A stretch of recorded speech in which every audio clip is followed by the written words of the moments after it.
Меня зовут Анастасия Уранбаева, я являюсь председателем Института экономики и управления, а также председателем Совета студенческих объединений УДГУ. Совет студенческих объединений – это коллегиальный орган. На каждом институте есть свой студенческий совет, и у каждого студенческого коллектива есть заместитель и председатель. И ССО – это как раз-таки орган, который состоит из этих людей.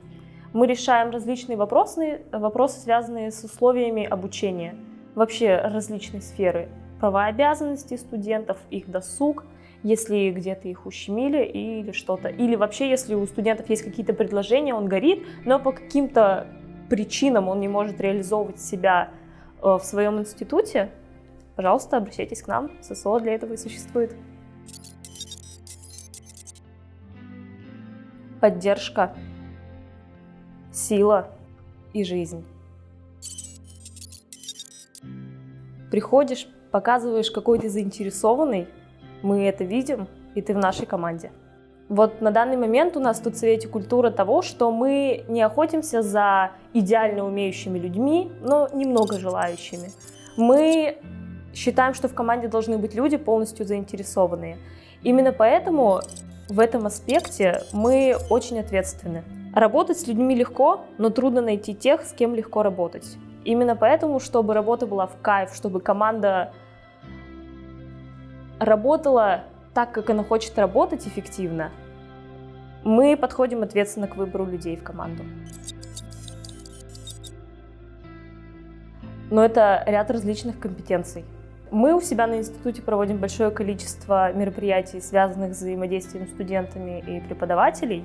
И я стараюсь вывести вообще каждого участника студенческого совета, коммуницировать между этими объектами и субъектами. Устраивать эти мероприятия, прописывать, организовывать.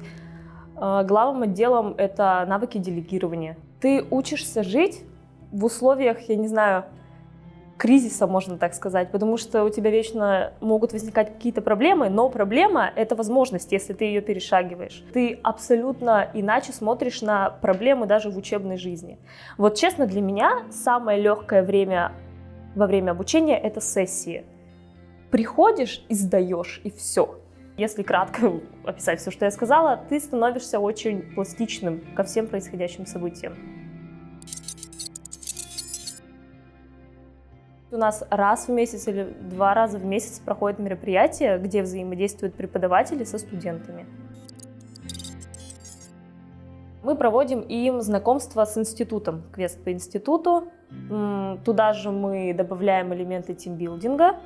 И после этого мы завершаем все, когда уже УДГУ закрывается, на площадке УДГУ Арбузником, где все уже в такой неформальной обстановке, закончив все задания, проходить, познакомившись с нами, просто кушаем арбуз. Вот все просто. Далее у нас по графику стоит очень много тренингов, связанные с командообразованием. Это и просто самые стандартные упражнения на это, либо это какие-то встречи с настольными играми, которые организуем мы. То есть более ответственно, что там будут победители, выходы в какие-то турниры.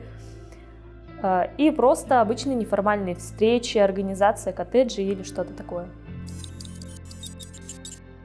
Я когда пришла на первый курс, я уже работала на 2 местах работы. И, наверное, я бы спросила, стоит это того, стоит заменить работу на это.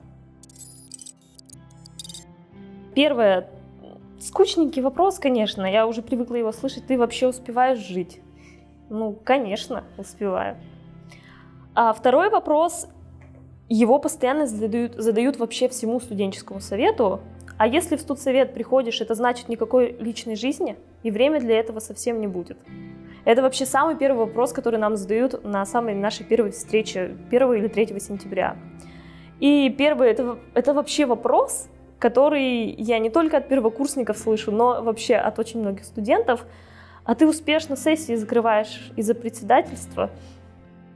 Из-за председательства, но потому что это мне навыки дает, благодаря которым я пластична. Я сама пришла агрессивно-активная. То есть я видела, что есть проблемы, я активно об этом высказывала, но активно была готова с этим бороться. Есть агрессивно-пассивные. Они просто агрессируют на все, но ничего при этом не делают. Вы меня, конечно, не спрашивали, но я скажу вам свой любимый вид. Это, наверное, агрессивно-активные. Потому что человек ищет себя, он не знает, как себя показать. И сквозь агрессию он показывает свою заинтересованность. И если руководитель, если лидер эту заинтересованность поведет в правильное русло, этот человек может стать прямо золотом в вашей команде. Столовой, наверное. Там такая наценка, да и качество.